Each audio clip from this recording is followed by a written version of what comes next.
What is going on, guys? Today we are talking about the Leica Q3 rumors. There have been a lot of comments that I've seen online and in my personal video that I recorded a couple weeks ago asking if you should wait for the Leica Q3 instead of buying the Leica Q2. In my previous video, I talked about how I thought that the Leica Q2 is a perfect camera. I've been thoroughly enjoying mine. I went over what settings I enjoyed, what were the things that I disliked, and why I think you should definitely pick one up.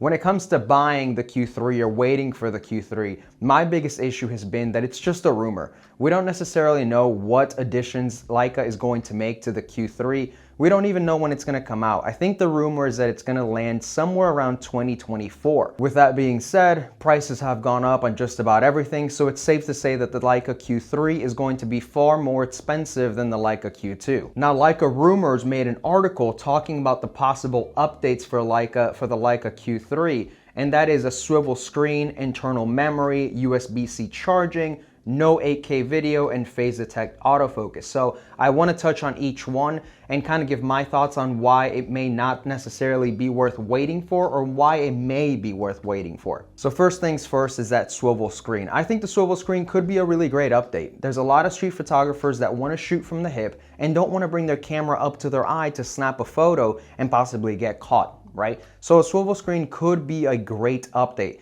In my personal opinion, my Leica is the camera that I take with me on trips when I don't feel like I'm working and I can just capture random moments.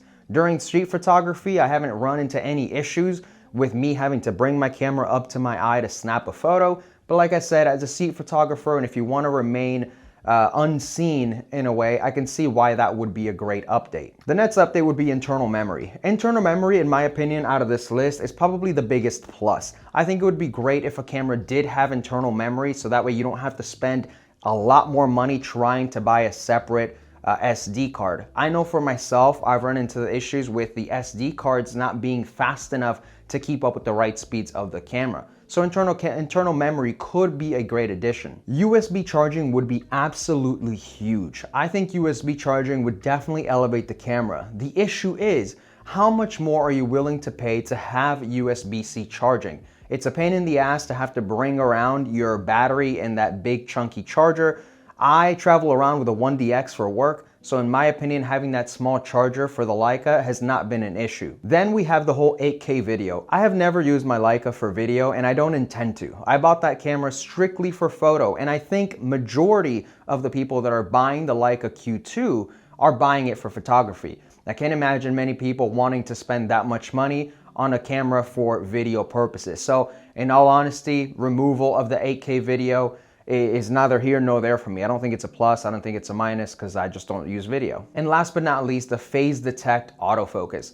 So phase detect is being able to track the eye of a fast moving subject. I think that would actually be amazing. As I said in my last video, I used my Leica Q2 to do wildlife photos, and if I would have had that phase detect, I think I definitely would have nailed focus on a lot more of my photographs.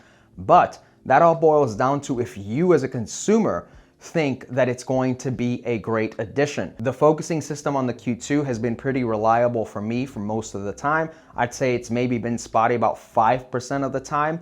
And luckily for me, with the style of photography that I do, I can normally just take a step back, reset, and shoot a photo again to make sure that I had it in focus. So all in all, do I think you should wait for a Q3? Personally, I don't think you should. I think if you've been looking for a Leica Q2 and it's something that you're committed to purchasing, buy yourself a Q2.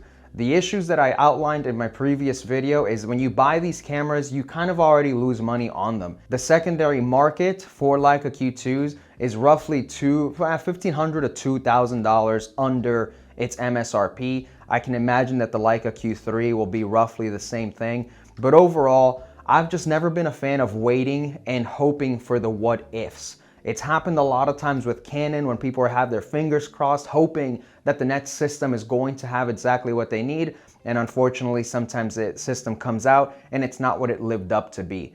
I think there's a ton of reviews already on the Leica Q2. If you've watched a lot of them like I did, the Leica Q2 is a really sound purchase, and I think you'd be very happy with it. If the Leica Q3 comes out and the features are as great as they've been mentioning it on the rumors, then maybe you can upgrade, maybe you can trade yours in and then put money towards the Q3.